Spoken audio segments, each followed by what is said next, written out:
My wife screamed, "Why don't you want me? What's your problem?" I smiled. "It's okay. Brett does." She went pale immediately. What happened next was absolute chaos. Sup, Reddit. I'm Billy, 34 male.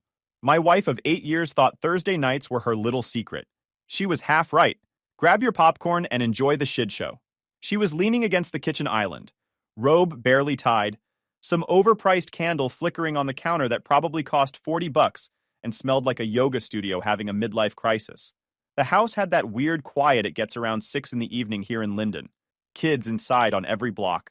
TVs murmuring behind blinds. Sprinklers clicking off one by one. Samantha tipped her chin toward me with that look, the one she probably practiced in mirrors when I was at work. I turned off the faucet and let the water drain. Kept my voice flat. Not interested, especially not after Brett. The smile on her face jumped, then froze. A tiny flinch around her eyes that lasted maybe half a second before she pulled herself together. Then she went straight for damage control like it was second nature. "You're being dramatic again, Billy. Paranoid. Remember when you accused that mechanic at the other shop of stealing parts? You do this. That guy was actually stealing parts. Got fired 2 months later when the security camera caught him loading a catalytic converter into his trunk at 2 a.m. But sure, I'm the paranoid one. Here's the thing about catching someone. It's not one big moment. It's 100 small things that finally add up to a number you can't argue with. Evening walks that started 3 months ago after she never walked anywhere in 8 years of marriage. Phone suddenly locked and glued to her hand like it had government secrets on it. Giggles over messages on the back porch at 11 when she thought I was asleep. A new perfume that didn't smell like her. Some floral thing that made me think of hotel lobbies and airport duty-free shops. I'd been adding them up for weeks, running the math while I changed oil and replaced brake pads at Carter Auto during the day, and stared at the ceiling at night wondering how I'd missed it earlier. Lying next to someone you don't trust is lonelier than lying alone. She tried to change the subject. Something about bills. The clogged gutter that had been backing up since October. The neighbor's dog that kept getting into our trash. Typical redirect. I rinsed the cutting board, dried my hands on the towel, and walked past her without brushing her arm. Didn't say goodnight. Heard her exhale behind me like I'd just failed some test she was sure I'd pass. That was the last night I slept in her bed. But it wasn't the start of my exit. It was the start of strategy mode. See, most guys in my position would have confronted her right there. Demanded answers. Yelled. Thrown something breakable. That's what she expected. That's what her best friend Veronica had probably coached her to handle over their countless girls' nights on the back porch. Veronica, the twice-divorced real estate agent who'd been whispering poison in Samantha's ear for 2 years about how Samantha deserved more. How I was too simple. Too content with a stable life instead of whatever fantasy Veronica was chasing between her failed relationships. I wasn't going to give them a scene to spin. I was going to give them paperwork they couldn't argue with. The next morning, I called my buddy Cole before my shift started. Cole has been my best friend since we both got cut from the high school basketball team junior year. Neither of us could shoot, but we bonded over failing together and discovered we had the same taste in music and the same complaints about dads who worked too much.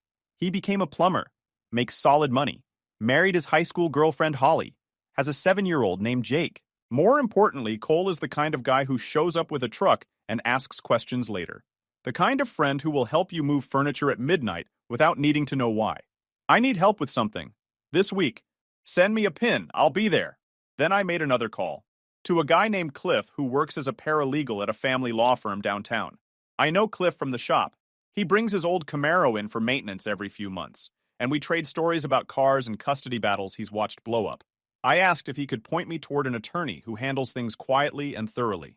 Cliff didn't ask why, just said he'd text me a name by lunch, and that whatever I was dealing with, I should start documenting everything now. Screenshots, receipts, calendar entries, bank statements, anything that shows a pattern over time instead of a single thing someone could explain away. I spent my lunch break in the parking lot behind Carter Auto, photographing our shared calendar on my phone. 5 weeks of Thursday blocks labeled vague with just the word meeting. No location, no details, no indication of who or what. Every single one starting at 6 p.m. like clockwork. Pretty punctual for someone who couldn't remember our anniversary 3 years running. Then I photographed our joint account statements. The new charges at boutiques downtown I'd never heard of.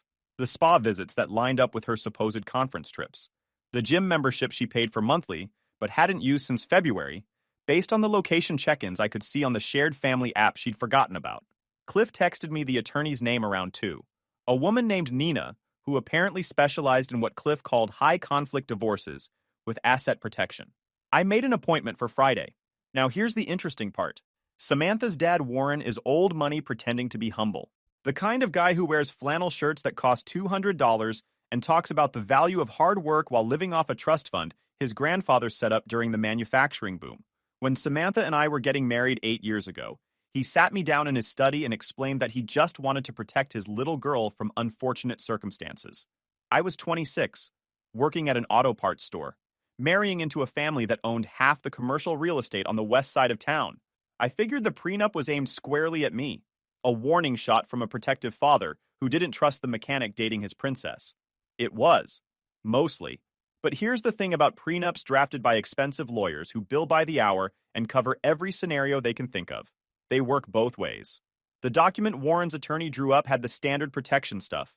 His family assets stayed his family's. Any inheritance Samantha received was hers alone. Fine. I didn't want his money anyway. I wanted Samantha. But buried in Section 4, between the clauses about retirement accounts and intellectual property, was an infidelity clause. If either party cheated during the marriage, they forfeited any claim to assets acquired together and would be on the hook for the other party's legal fees. Warren had insisted on it, told me at the signing in his lawyer's office that he wanted to make sure I understood what would happen if I stepped out on his daughter, looked me dead in the eyes while he said it. I take loyalty seriously, Billy. I expect the same from anyone in this family.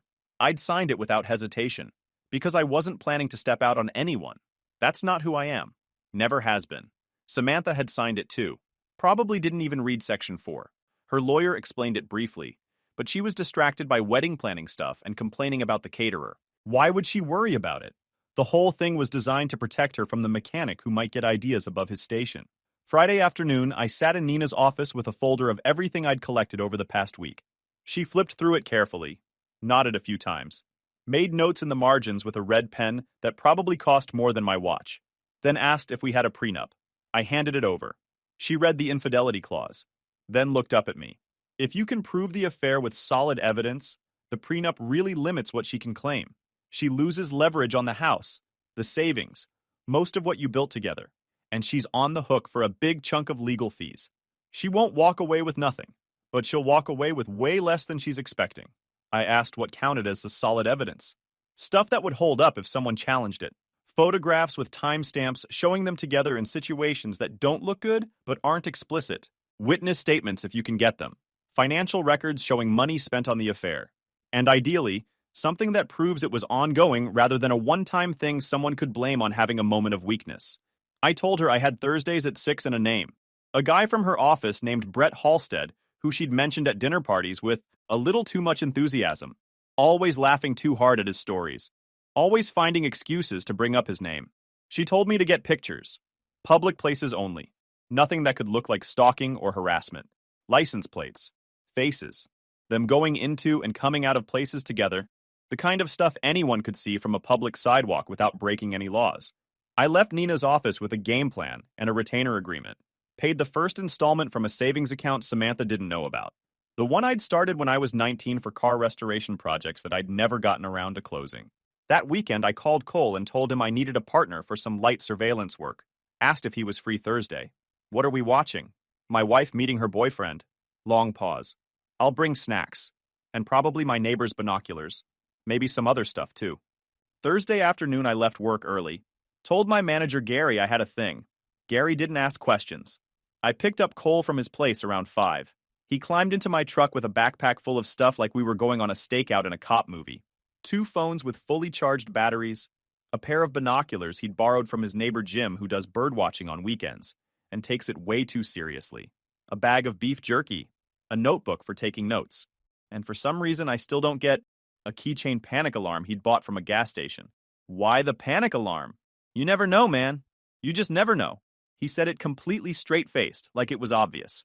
We parked on a side street near South Washington, where I'd tracked her calendar entries to a general area based on timestamps and her usual driving routes. Settled in to wait. Watched the street fill with people heading home from work. At 6:03, she walked up the sidewalk in a jacket I'd never seen before. Dark blue. Fitted. She stopped near a bus stop and checked her phone every few seconds. Did that thing where she tucked hair behind her ear when she's nervous? Watching her wait for another man while I sat 50 feet away in my truck was like watching a stranger, a totally different person than the one you thought you married. At 6:07, a dark blue Honda Accord pulled up to the curb. She opened the passenger door like she'd done it 100 times before. No hesitation, no looking around first. The guy inside leaned over and kissed her cheek, the kind of kiss that has its own comfortable routine from months of doing the same thing. I got the shot, clear photo of her face, his face, the license plate, timestamp in the corner from my phone's camera. Cole squinted through the binoculars. Guy has a weak chin and bad hair. Looks like a middle manager who peaked in high school and never shut up about it. The car pulled away. I followed at a careful distance. They drove north toward Upper Arlington, one of those neighborhoods where lawn edges look like someone uses a ruler.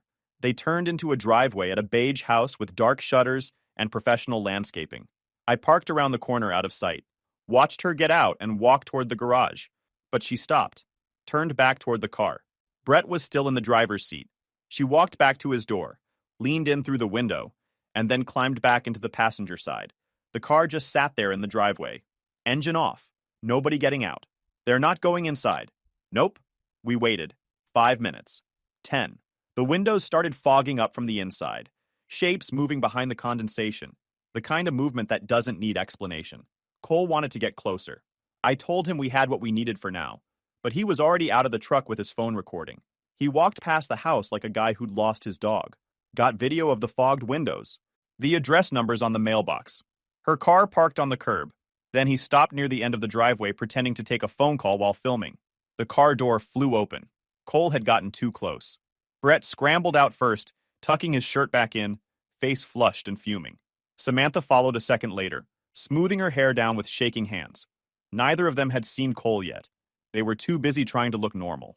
Cole panicked, backed up too fast and kicked over their neighbor's trash bin sitting at the curb. The clatter echoed through the quiet suburban street. Recyclables scattered across the sidewalk.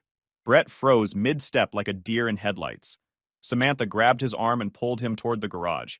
They disappeared inside within seconds, not even bothering to close the car doors behind them. Cole speed-walked back to the truck looking like he'd seen something he wished he hadn't. Got it all. Faces clear as day. I checked his phone. Clear shots of both of them mid-scramble. Brett's shirt untucked. Samantha's hair a mess. Timestamps in the corner. The kind of stuff that doesn't need explanation. I told him he was an absolute idiot, but I was laughing. First real laugh in weeks. Maybe months. Sometimes you need a friend who's willing to be stupid when everything else feels heavy. We waited another hour. At 7:30, a silver SUV pulled into the driveway. A woman got out with a gym bag and the look of someone running late for something routine. Walked inside without knocking, without hesitating. Like she lived there. Because she did.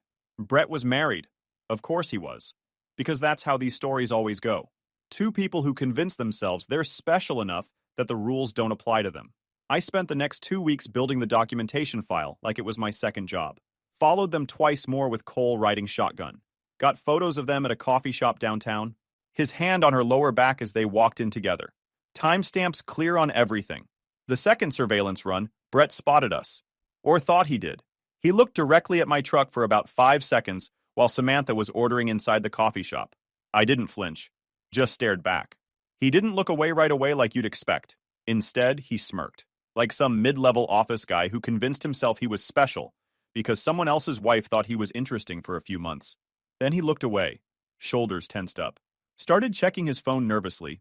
When Samantha came back with their drinks, I could see him whispering something. She glanced toward the truck, but I'd already pulled away. Let him wonder. My neighbor Frank helped without knowing exactly what he was helping with. Frank's retired and has security cameras covering half the street because he's convinced someone is going to steal his vintage motorcycle that he's been restoring for 6 years. One of his cameras caught Samantha leaving at 5:30 on Thursdays and returning after 9. 5 weeks of footage with timestamps.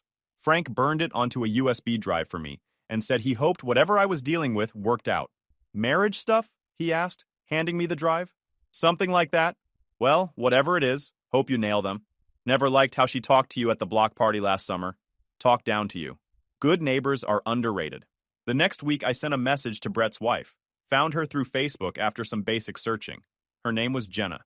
Kept it simple and clean, just like Nina had suggested. 3 sentences. My name. That I believed our spouses were having an ongoing affair. That I had documentation and was willing to share it if she wanted to get in touch. She responded within an hour, asked to meet somewhere private. We met at a coffee shop near her office the following day. She was calm, put together, the kind of woman who deals with crisis situations for a living, which made sense when she mentioned working in hospital administration. I showed her the photos on my phone, the timeline I'd put together, the calendar entries that lined up with her husband's supposed late work nights. She looked at them for a long time without speaking, scrolled through each image slowly, then asked how long I'd known for sure. Had my suspicions for months. Confirmed it 3 weeks ago with the photos. She nodded. Said she'd had suspicions too, but she'd talked herself out of them over and over because Brett always had explanations that sounded reasonable at the time. Work emergencies, client dinners, industry networking events. Good excuses are what experienced liars are best at. She thanked me for reaching out, asked if I was filing for divorce. I said yes. She said she would too, but she appreciated the heads up instead of finding out through gossip or court filings like some kind of fool. You deserve to make your own choices with real information, not get blindsided later. That's more courtesy than Brett's shown me in 15 years of marriage. We shook hands and went our separate ways. The week before service, I finalized everything. Cliff the paralegal connected me with a process server named Ray, who he described as professional, discreet, and willing to work with creative timing requests. I asked what creative timing meant exactly. Ray once served divorce papers to a guy at his own surprise birthday party. The guy's wife had planned the whole thing just for that moment. Invited 50 people. Cake and everything. I told Cliff I might have something even better. Nina helped me understand what I could and couldn't do before filing. I couldn't drain joint accounts without creating legal problems for myself, but I could document every penny in them. I could also quietly reduce my direct deposit to the joint account and redirect the difference to my solo savings. The one Samantha didn't know about. She didn't notice the reduced deposits. She was too busy running up charges on the joint credit card for spa visits and boutique shopping, and what I now understood were date outfits for Thursday evenings. Meanwhile, I started moving things into place, packed boxes of my personal stuff, and stored them in Cole's garage. Work clothes, tools, stuff from before the marriage. Anything I didn't want to risk losing if things got ugly during the split. I secured important documents, put everything in a safety deposit box at a bank across town that Samantha had never been to. Told her I was organizing the garage. That's very responsible of you, she said without looking up from her phone. Meanwhile, Samantha's friend Veronica started coming around more often. Long whispered conversations on the back porch. The two of them shooting me looks across rooms. I knew exactly what was happening. Veronica was running damage control prep, coaching Samantha on how to spin things if everything blew up, probably telling her to document my absences and any fights we had, building a counter story just in case. I overheard Samantha on the phone one night, telling Veronica that I'd been distant lately, that she was worried I was pulling away. Not once did she mention why I might be pulling away. She was already rewriting history. Fine, let them build their little fortress of lies. One evening, I came home to find Veronica and Samantha huddled over Samantha's phone at the kitchen table. They went silent the second I walked in. Veronica smiled at me with that condescending look. Billy, working late again? Just putting in the hours. I grabbed a water bottle from the fridge. Someone has to. Veronica's smile flickered. Samantha shot her a look. The vibe in the room got weird fast. I went to the garage and worked on an old radio I'd picked up at an estate sale. Let them whisper. Their schemes required me to be the same predictable guy I'd always been.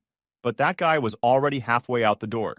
The Sunday before the main event, I confirmed final details with Ray the process server, asked where I wanted service to happen. I told him about Samantha's parents' house, the monthly family dinner Warren insisted on hosting. Second Sunday of every month without exception. Always formal. Always the full family gathered around an expensive table, eating food prepared by a private chef. You're absolutely sure? Serving someone at a family event will be memorable for everyone there. That's exactly the point. I'll be there at 7, right between the salad and the main course. They won't know what hit them.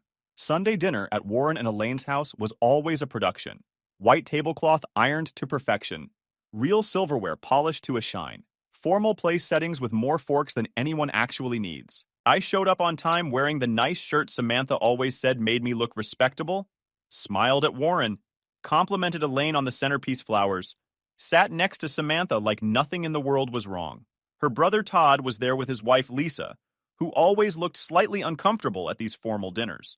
Warren's sister Carol and her husband Dennis had driven in from the east side for the occasion. 8 people total around the table. Samantha was in full performance mode, laughing at her dad's unfunny jokes about politics, helping her mom bring dishes from the kitchen, playing the devoted daughter and supportive wife like she'd been practicing for years. I played along perfectly, passed the breadbasket when asked, talked about the weather and the local sports teams with Todd, discussed garage organization tips with Dennis, who was apparently renovating his workshop. Samantha caught me checking my phone once, gave me that annoyed look. I smiled at her, the kind that probably confused her because it didn't match anything she was expecting from me lately. At 6:58, the doorbell rang. Elaine looked confused.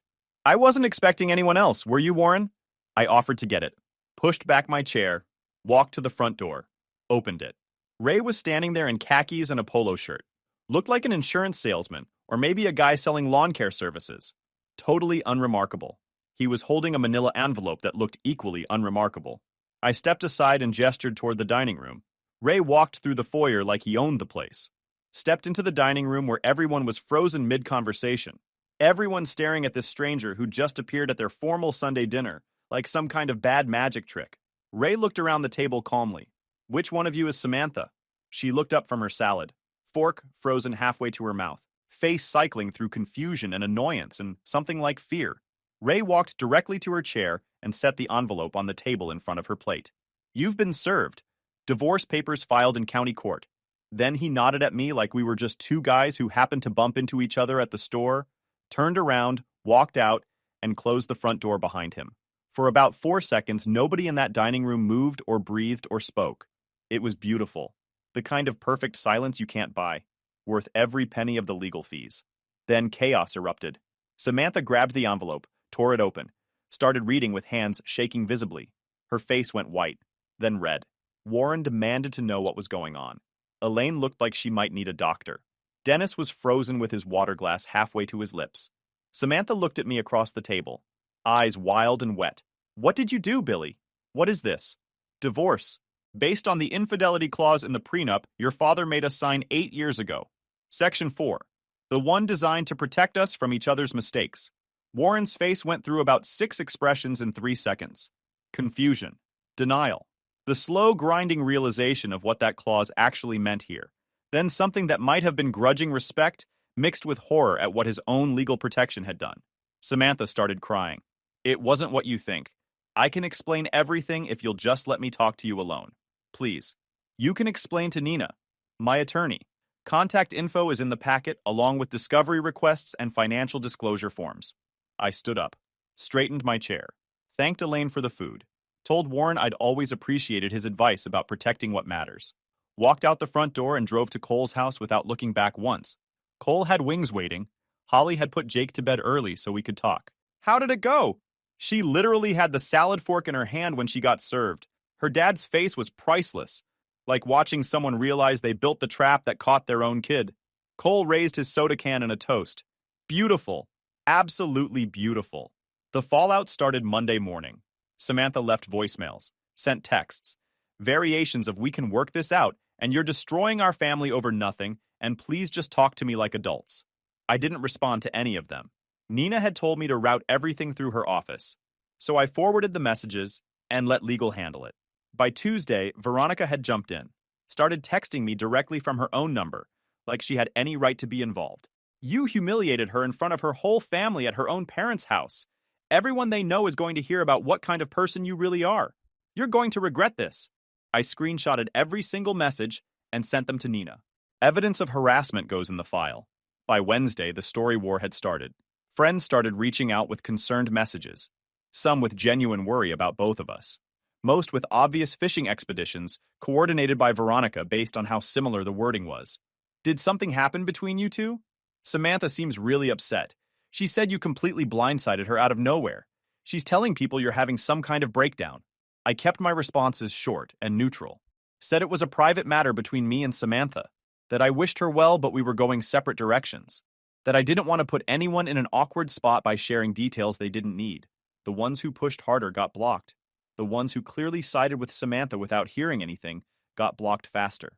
Cleaned out about 15 contacts from my phone that week. Thursday, Samantha's attorney sent Nina a letter demanding forensic accountants to examine my personal finances. Claimed I'd been hiding assets and financially abusing her throughout the marriage. The letter used phrases like pattern of coercive control and economic manipulation. Nina sent back the prenup with Section 4 highlighted in bright yellow, attached a summary of the photos showing Samantha entering Brett's house repeatedly over 5 weeks, noted that any further bogus claims would be met with motions for sanctions and potential bar complaints for wasting everyone's time. The forensic accountant request vanished like it never existed. Samantha's attorney suddenly got a lot more reasonable about settlement talks. Friday, I heard through Cliff that Brett's wife had filed for divorce.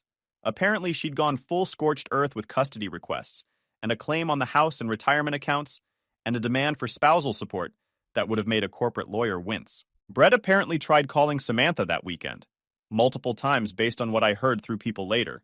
She didn't pick up, probably realized being connected to him was now a legal problem, instead of an exciting escape from boring married life. I didn't feel sorry for him. He was just a guy who made choices and found out that choices have consequences. Same as Samantha. Same as all of us eventually. The following week, Samantha tried a softer approach. Showed up at Carter Auto during my lunch break, looking like she'd walked out of a magazine shoot. Full makeup. Hair professionally styled. Wearing the kind of outfit you wear when you want to remind someone what they're losing. Ben, the kid who works the front counter, saw her walk in and suddenly remembered urgent inventory he needed to check in the back room. Smart kid, knows when to disappear. She asked if we could talk somewhere private. Voice soft. Eyes doing that thing where they're wet but not actually crying yet. Talk to my attorney. This is between us. Not lawyers and courtrooms and legal strategy. Just two people who used to love each other trying to figure things out. The person I loved wouldn't have spent Thursday evenings at another man's house for months, while I thought she was at some vague work, meeting every week. She flinched hard. It was a mistake. Veronica pushed the whole thing. I felt ignored for years, and she kept saying I deserved to feel wanted by someone who actually paid attention. Veronica wasn't in those photos. You were. Veronica didn't punch in his garage code every Thursday. You did. She started crying harder. We could do counseling, intensive stuff, work on rebuilding everything, start over from scratch like when we first met. The prenup doesn't have a counseling exception, just an infidelity clause. And you signed it in your father's lawyer's office 8 years ago while barely looking at Section 4. Cole showed up right on time. We'd planned lunch. He walked in wearing his work clothes and a baseball cap, looked at Samantha, looked at me. Everything good here? We're just wrapping up. Samantha looked between us, realized she was outnumbered, said this conversation wasn't over, that she'd keep trying. You can try all you want. The answer's gonna stay the same. 3 months after the family dinner service, the divorce was finalized. The prenup did exactly what Warren's expensive lawyers had designed it to do, just not for the person he'd originally meant to protect. I kept the house, most of the savings, the truck. She walked away with way less than she'd expected, and a lot less than she would have gotten without Section 4 hanging over her head. Her attorney stopped fighting once Nina made clear how much documentation we had, and how bad it would look in front of a judge. Samantha moved in with Veronica at first, then moved out after 6 weeks because apparently Veronica was a lot less supportive when Samantha no longer had a house and husband to complain about. Turns out Veronica's friendship depended on having drama to feed on. When the drama became Samantha's actual life instead of entertaining gossip, Veronica found other sources of entertainment. Last I heard through people, Samantha was renting an apartment near her parents and doing something with online wellness coaching. The kind of social media job that sounds impressive in Instagram bios, but doesn't actually pay rent. Her dad was probably covering the shortfall while pretending he wasn't and holding it over her head at every family dinner. Brett's divorce was messier than mine by a factor of 10. His wife had better lawyers and more documentation, and the kind of righteous anger that doesn't accept fair when scorched earth is on the table. He lost the house, lost primary custody of his kids, lost his reputation at work where everyone now knew exactly what he'd done.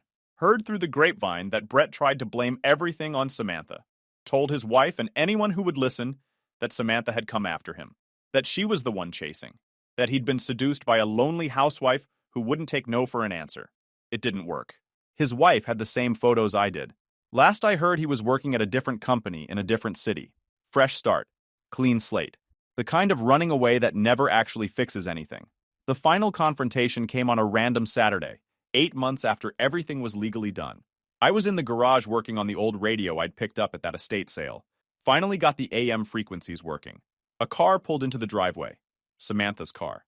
She got out looking worse than I'd ever seen her. Hair unwashed for what looked like days. No makeup. Clothes wrinkled. This was desperation without the costume. She walked into my garage without asking permission, like she still belonged here. Said everything had completely fallen apart. Brett had cut her off and blocked her number months ago. Veronica had found new drama to obsess over and stopped answering calls. Her dad was still furious about the family embarrassment, and her mom wouldn't stop bringing it up at their monthly dinners, and Todd wouldn't respond to texts anymore. The wellness coaching thing had failed. The apartment was too expensive. She was running out of options. I put down the soldering iron and waited. Didn't offer comfort. Just waited. She stepped closer into my space. I miss you. I miss what we had. I miss the stability I threw away for Thursday nights that turned out to be worthless. Brett was nothing. He didn't mean anything. It was just attention. That life is gone. She started crying harder. Is there any chance of starting over? Any way back? Anything I can do to fix what I broke? You can leave. She grabbed my arm. The same desperate move she'd tried at the shop. You're really going to throw away 8 years like they meant nothing? You threw them away. Every Thursday at 6, for months straight, while I thought you were at some vague meeting like your calendar said. You made that choice over and over. I just dealt with the fallout. She said she was sorry, that she'd do literally anything to fix this. Anything doesn't include a time machine, and that's the only thing that could actually fix this. She stood there crying in my garage, waiting for me to crack, waiting for the old version of me to show up and offer comfort and second chances. He didn't show up. That version of me was gone. If you're not off my property in 60 seconds, I'm calling police and reporting you for trespassing. She opened her mouth to try one more time. I pulled out my phone and started dialing. She left, slammed the car door hard enough to echo down the street, peeled out of the driveway like she was auditioning for a car commercial. I went back to the radio, got the AM frequencies crisp and clear by sunset. Cole came over that evening with Jake. The kid turned the radio dial through static and stations while we stood in the garage doorway watching. You actually doing okay? Better than okay. The house is quiet. I don't wonder where my wife is on Thursday nights anymore. And I never have to sit through another awkward family dinner at Warren's house pretending everything is fine. That's a pretty low bar for happiness. You'd be surprised how good a low bar feels when you've been tripping over a high one for years without even knowing it was there. Jake found an AM station playing old country music. We listened while Cole grilled burgers on the back patio, and the evening settled into something peaceful and simple. A few months later, I met someone at a volunteer event at the food bank downtown. Her name's Megan. She works in veterinary medicine. I didn't rush anything with her. Still don't. But when I come home now, the house feels different. Lighter. Samantha still sends the occasional text on holidays and birthdays. The kind of reaching out that pretends to be friendly, but is really just checking if the door might still be open. It isn't. It won't ever be again. I don't wish her harm, but I don't wish her anything either. The prenup Warren made us sign turned out to be the best thing that ever happened to me. His expensive lawyers accidentally protected me from his own daughter. The irony is thick enough to spread on toast. I should probably send him a thank you card for insisting on Section 4. Guys, we are so close to hit 100,000 subscribers on this channel. If you are not subscribed to the channel, please consider subscribing. It really helps hit that 100,000 mark. Thanks for making this dream come true.